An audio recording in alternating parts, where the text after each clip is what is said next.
Hi friends, welcome to NS creation 7 Kannada YouTube channel. Friends ನಾನು Sagar Gowda. Friends ನಾವು ಒಂದು ವಿಡಿಯೋದಲ್ಲಿ ನಿಮಗೆ ಏನು ತಿಳಿಸ್ಕೊಡ್ತೀನಿ ಅಂತಂದರೆ, ಪಿಕ್ಸೆಲ್ ಅಪ್ಲಿಕೇಶನಲ್ಲಿ ಈ ರೀತಿ ಒಂದು ಪ್ರೊಫೆಷನಲ್ ಲೋಗೋನ ನೀವು ಕೂಡ ಕ್ರಿಯೇಟ್ ಮಾಡ್ಕೊಳ್ಳೋದಕ್ಕೆ ನಿಮ್ಮ ಒಂದು ಇನ್ಷಿಯಲ್ನ ಆ್ಯಡ್ ಮಾಡಿಬಿಟ್ಟು ಒಂದು ಕಂಪ್ಲೀಟ್ ನಾನು ಈ ಒಂದು ವಿಡಿಯೋದಲ್ಲಿ ತಿಳಿಸ್ಕೊಡ್ತೇನೆ ಫ್ರೆಂಡ್ಸ್. ಅದಕ್ಕೂ ಮುಂಚೆ ನೀವು ಇನ್ನೂ ನಮ್ಮ ಚಾನಲ್ಗೆ ಸಬ್ಸ್ಕ್ರೈಬ್ ಆಗಿಲ್ಲ ಅಂದರೆ ಕೂಡಲೇ ಸಬ್ಸ್ಕ್ರೈಬ್ ಆಗಿ ಮತ್ತು ಪಕ್ಕದಲ್ಲಿರೋ ಒಬ್ಬರು ಬಟನನ್ನು ಪ್ರೆಸ್ ಮಾಡಿ ಫ್ರೆಂಡ್ಸ್. ನಾನು ಯಾವುದೇ ಒಂದು ಹೊಸ ವಿಡಿಯೋ ಅಪ್ಲೋಡ್ ಮಾಡಿದ್ರು ನಿಮಗೆ ನೋಟಿಫಿಕೇಶನ್ ಆಗಿ ಬರುತ್ತೆ ಫ್ರೆಂಡ್ಸ್. ಈ ಒಂದು ಪಿಕ್ಸೆಲ್ ಅಪ್ಲಿಕೇಶನ್ ನಿಮಗೆ ಡಿಸ್ಕ್ರಿಪ್ಷನ್ ಕೂಡ ಸಿಗುತ್ತೆ, ಪ್ಲೇಸ್ಟೋರ್ನ ಕೂಡ ನಿಮಗೆ ಸಿಗುತ್ತೆ, ಅಲ್ಲಿ ನೀವು ಡೌನ್ಲೋಡ್ ಮಾಡ್ಕೊಬೋದು. ಅಪ್ಲಿಕೇಶನ್ ಓಪನ್ ಮಾಡಿದ ತಕ್ಷಣ ನಿಮಗೆ ಈ ರೀತಿ ಒಂದು ಇಂಟರ್ಫೇಸ್ ಸಿಗುತ್ತೆ.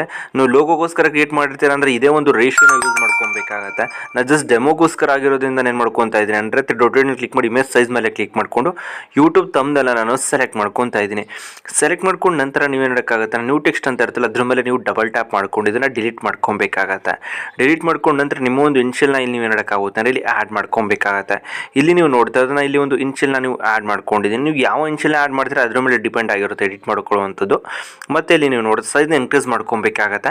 ಇನ್ಕ್ರೀಸ್ ಮಾಡ್ಕೊಂಡ್ರೆ ಇಲ್ಲಿ ಫಾಂಟ್ ಮೇಲೆ ನೀವು ಕ್ಲಿಕ್ ಮಾಡ್ಕೊಬೇಕಾಗತ್ತೆ. ಫಾಂಟ್ ಮೇಲೆ ಕ್ಲಿಕ್ ಮಾಡ್ಕೊಂಡ್ರೆ ಇಲ್ಲಿರುವಂಥ ಡಿಫಾಲ್ಟಲ್ಲಿ ಒಂದು ಬೋಲ್ಡ್ ಫಾಂಟ್ನ ನೀವು ಸೆಲೆಕ್ಟ್ ಮಾಡ್ಕೊಬೇಕಾಗತ್ತೆ.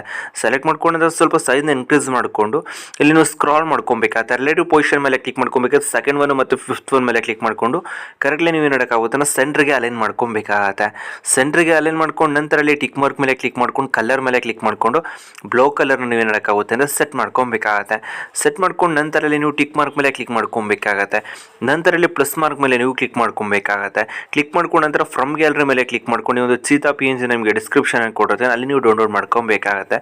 ಡೌನ್ಲೋಡ್ ಮಾಡ್ಕೊಂಡು ಸೆಲೆಕ್ಟ್ ಮಾಡ್ಕೊಂಡು ನಂತರ ನೀವು ಮಾಡೋಕ್ಕಾಗುತ್ತೆ ಅಂತಂದರೆ ಟೋಪಲಿ ಬಾಕ್ಸ್ ಇರುತ್ತಲ್ಲ, ಒಂದು ಬಾಕ್ಸ್ ಮೇಲೆ ನೀವು ಮಾಡೋಕ್ಕಾಗುತ್ತೆ ಅಂದರೆ ಕ್ಲಿಕ್ ಮಾಡ್ಕೊಬೇಕಾಗತ್ತೆ. ಕ್ಲಿಕ್ ಮಾಡ್ಕೊಂಡು ನಂತರ ಅದನ್ನು ಐಡ್ ಮಾಡ್ಕೊಬೇಕಾಗತ್ತೆ. ಇಲ್ಲಿ ನೀವು ನೋಡ್ತಾ ಇರೋದು ಐಡ್ ಸಿಂಬಲ್ ಇರುತ್ತಲ್ಲ, ಐಡ್ ಮೇಲೆ ಕ್ಲಿಕ್ ಮಾಡ್ಕೊಬೇಕಾಗತ್ತೆ. ಐಡ್ ಮೇಲೆ ಕ್ಲಿಕ್ ಮಾಡ್ಕೊಂಡು ನಂತರ ಬ್ಯಾಕಿಗೆ ಬರಬೇಕಾಗತ್ತೆ. ಪ್ಲಸ್ ಮಾರ್ಕ್ ಮೇಲೆ ಕ್ಲಿಕ್ ಮಾಡ್ಕೊಬೇಕಾಗತ್ತೆ. ಮತ್ತು ಅಲ್ಲಿ ಶೇಪ್ ಮೇಲೆ ನೀವು ಕ್ಲಿಕ್ ಮಾಡ್ಕೊಬೇಕಾಗತ್ತೆ. ಶೇಪ್ ಮೇಲೆ ಕ್ಲಿಕ್ ಮಾಡ್ಕೊಂಡು ನಂತರ ಇಲ್ಲಿ ನೆಕ್ಸ್ಟ್ ಆಪ್ಷನ್ ಇರುತ್ತೆ. ಶೇಪ್ನ ನಿಮ್ಗೆ ಯಾವ ಟೈಪ್ ಶೇಪ್ ಬೇಕು ಅಂತ ಇಲ್ಲಿ ನೀವು ನೋಡ್ತಾ ಇರೋದು ಇಲ್ಲಿ ತ್ರಿಭುಜಾಕಾರದಲ್ಲಿರುವಂಥ ಶೇಪ್ನ ಸೆಲೆಕ್ಟ್ ಮಾಡ್ಕೊಂಡಿದ್ದೀನಿ. ನೀವು ಯಾವ ಒಂದು ಇನ್ಷಿಯಲ್ ಮೇಲೆ ಎಡಿಟ್ ಮಾಡ್ತಿದ್ರೋ ಅದ್ರ ಮೇಲೆ ಡಿಪೆಂಡ್ ಆಗಿರುತ್ತೆ. ಆಗಿರೋದ್ರಿಂದ ಏನು ಮಾಡ್ಕೊತಾ ಇದ್ದೀನಿ ಅಂದರೆ ಈ ಒಂದು ತ್ರಿಭುಜಾಕಾರದನ್ನು ಸೆಲೆಕ್ಟ್ ಮಾಡ್ಕೊಂಡಿದ್ದೀನಿ. ಸೆಲೆಕ್ಟ್ ಮಾಡ್ಕೊಂಡು ನಂತರ ನೀವು ನೋಡೋಕ್ಕಾಗುತ್ತೆ ಥರ್ಡ್ ಆಪ್ಷನ್ ಮೇಲೆ ಕ್ಲಿಕ್ ಮಾಡಿಕೊಂಡು ರಿಲೇಟಿವ್ ಪೊಸಿಷನ್ ಮೇಲೆ ಕ್ಲಿಕ್ ಮಾಡ್ಕೊಂಡು ಸೆಕೆಂಡ್ ಒನ್ ಮತ್ತು ಫಿಫ್ತ್ ಒನ್ ಮೇಲೆ ಕ್ಲಿಕ್ ಮಾಡ್ಕೊಬೇಕಾಗತ್ತೆ. ಮತ್ತು ಅಲ್ಲೂ ಅಡ್ಜಸ್ಟ್ ಆಗಿಲ್ಲ ಅಂದರೆ ಪೊಸಿಷನ್ ಮೇಲೆ ಕ್ಲಿಕ್ ಮಾಡಿಕೊಂಡು 1pxಗೆ ಸೆಟ್ ಮಾಡ್ಕೊಂಡು ಏನು ಮಾಡೋಕ್ಕಾಗತ್ತೆ ಅಂದರೆ ಅಪ್ ಬೇಕು ಅಂದರೆ ಅಪ್ ಅಥವಾ ಡೌನ್ ಬೇಕು ಅಂದರೆ ಡೌನ್ ಮಾಡ್ಕೊಬೇಕಾಗತ್ತೆ. ಈ ರೀತಿ ಇಲ್ಲಿ ನೀವು ನೋಡ್ತಾ ಇರೋದು. ನಂತರ ನಿಮಗೆ ಟಾಪಲ್ಲಿ ಬಾಕ್ಸ್ ಇರುತ್ತಲ್ಲ, ಒಂದು ಬಾಕ್ಸ್ ಮೇಲೆ ಕ್ಲಿಕ್ ಮಾಡ್ಕೊಬೇಕಾಗತ್ತೆ. ಕ್ಲಿಕ್ ಮಾಡ್ಕೊಂಡು ನಂತರ ಇಲ್ಲಿ ನೀವು ನೋಡ್ತಾ ಇರೋದು ಒಂದು ಪೆನ್ಸಿಲ್ ಐಕನ್ ಇರುತ್ತಲ್ಲ ಅದ್ರ ಮೇಲೆ ನೀವು ಕ್ಲಿಕ್ ಮಾಡ್ಕೊಬೇಕಾಗತ್ತೆ. ಕ್ಲಿಕ್ ಮಾಡ್ಕೊಂಡು ನಂತರ ಐಡ್ ಇರುವಂಥದ್ದನ್ನು ಹೈಡ್ ಮಾಡ್ಕೊಬೇಕಾಗತ್ತೆ. ಮತ್ತೆ ಇಲ್ಲಿ ನೀವು ನೋಡೋಕ್ಕಾಗುತ್ತೆ ಕಾಪಿ ಮಾಡ್ಕೊಬೇಕಾಗತ್ತೆ. ಇವಾಗ ನೀವು ನೋಡ್ತಾ ಇರೋದು ಟೂ ಚಿತ ಆಗಿ ಕನ್ವರ್ಟ್ ಆಗಿರುತ್ತೆ.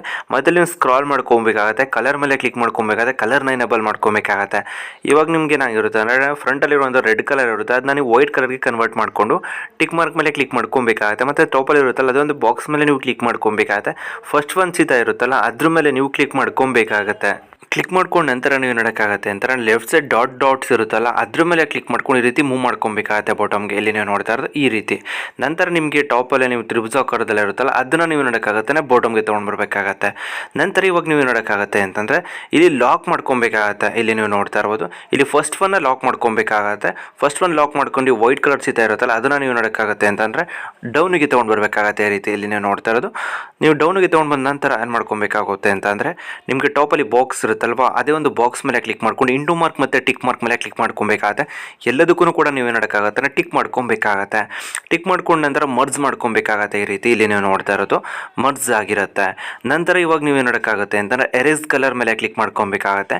ಎರೇಸ್ ಕಲರ್ನ ಇನೇಬಲ್ ಮಾಡ್ಕೊಬೇಕಾಗತ್ತೆ. ಟಾಲರೆನ್ಸ್ನ ಫೈನಲಿ 70ಗೆ ಸೆಟ್ ಮಾಡ್ಕೊಂಡು ಟಿಕ್ ಮಾರ್ಕ್ ಮೇಲೆ ಕ್ಲಿಕ್ ಮಾಡ್ಕೊಬೇಕಾಗತ್ತೆ. ಕ್ಲಿಕ್ ಮಾಡ್ಕೊಂಡು ನಂತರ ಮತ್ತೆ ಪ್ಲಸ್ ಮಾರ್ಕ್ ಮೇಲೆ ಕ್ಲಿಕ್ ಮಾಡ್ಕೊಂಡು ಶೇಪ್ ಮೇಲೆ ಕ್ಲಿಕ್ ಮಾಡ್ಕೊಬೇಕಾಗತ್ತೆ. ಶೇಪ್ ಮೇಲೆ ಕ್ಲಿಕ್ ಮಾಡ್ಕೊಂಡು ನಂತರ ಶೇಪ್ ಕಲರ್ಗೆ ಬ್ಲಾಕ್ ಕಲರ್ನ ಸೆಟ್ ಮಾಡಿಕೊಂಡು ಇದರ ಸೈಜ್ನ ಕಂಪ್ಲೀಟ್ಲಿ ಡಿಕ್ರೀಸ್ ಮಾಡ್ಕೊಬೇಕಾಗತ್ತೆ. ಡಿಕ್ರೀಸ್ ಮಾಡ್ಕೊಂಡು ನಂತರ ಇಲ್ಲಿ ಟಿಕ್ ಮಾರ್ಕ್ ಮೇಲೆ ನೀವು ಕ್ಲಿಕ್ ಮಾಡ್ಕೊಬೇಕಾಗತ್ತೆ. ನಂತರ ನೀವು ನೋಡ್ತಾ ಇರೋದು ಟಾಪಲ್ ಬಾಕ್ಸ್ ಇರ್ತಾರೆ ಅದ್ರ ಮೇಲೆ ಕ್ಲಿಕ್ ಮಾಡಿಕೊಂಡು ಇಂಟು ಮಾರ್ಕ್ ಮತ್ತು ಟಿಕ್ ಮಾರ್ಕ್ ಮೇಲೆ ಕ್ಲಿಕ್ ಮಾಡಿಕೊಂಡು ಈ ಒಂದು ಇಮೇಜ್ ಮತ್ತು ಇಲ್ಲಿ ನೀವು ನೋಡ್ತಾ ಇರೋ ಒಂದು ಚೀತನು ಮರ್ಜ್ ಮಾಡ್ಕೊಬೇಕಾಗತ್ತೆ. ಇಲ್ಲಿ ನೀವು ನೋಡ್ತಾ ಇರೋದು ಈ ರೀತಿ ಮರ್ಜ್ ಮಾಡ್ಕೊಂಡು ನಂತರ ಇಲ್ಲಿ ಅದೇ ಒಂದು ಬಾಕ್ಸ್ ಮೇಲೆ ನೀವು ಕ್ಲಿಕ್ ಮಾಡ್ಕೊಬೇಕಾಗತ್ತೆ. ಮಾಡ್ಕೊಬೇಕಾಗತ್ತೆ. ಇಲ್ಲಿ ನೀವು ನೋಡ್ತಾ ಇರೋದು ಕ್ಲಿಕ್ ಮಾಡ್ಕೊಂಡಿದ್ದೀನಿ.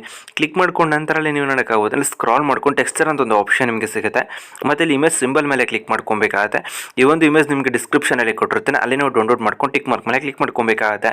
ಕ್ಲಿಕ್ ಮಾಡ್ಕೊಂಡ ನಂತರ ಮೆನ್ಷನ್ ರೇಷಿಯೋನ ಎನೇಬಲ್ ಮಾಡ್ಕೊಬೇಕಾಗತ್ತೆ. ಈ ರೀತಿ ಸ್ಕೇಲಲ್ಲಿ ಅಡ್ಜಸ್ಟ್ಮೆಂಟ್ ಮಾಡ್ಕೊಬೇಕಾಗತ್ತೆ. ಇಲ್ಲಿ ನೀವು ನೋಡ್ತಾ ಇರೋದು ಕ್ಲಿಯರ್ ಇರುವ ಹಾಗೆ ನೀವು ಸೆಟ್ ಮಾಡ್ಕೊಬೇಕಾಗತ್ತೆ. ಇವಾಗ ಏನಾಗಿರುತ್ತೆ ಅಂದರೆ ಪರ್ಫೆಕ್ಟ್ಲಿ ಅಡ್ಜಸ್ಟ್ ಆಗಿರುತ್ತೆ.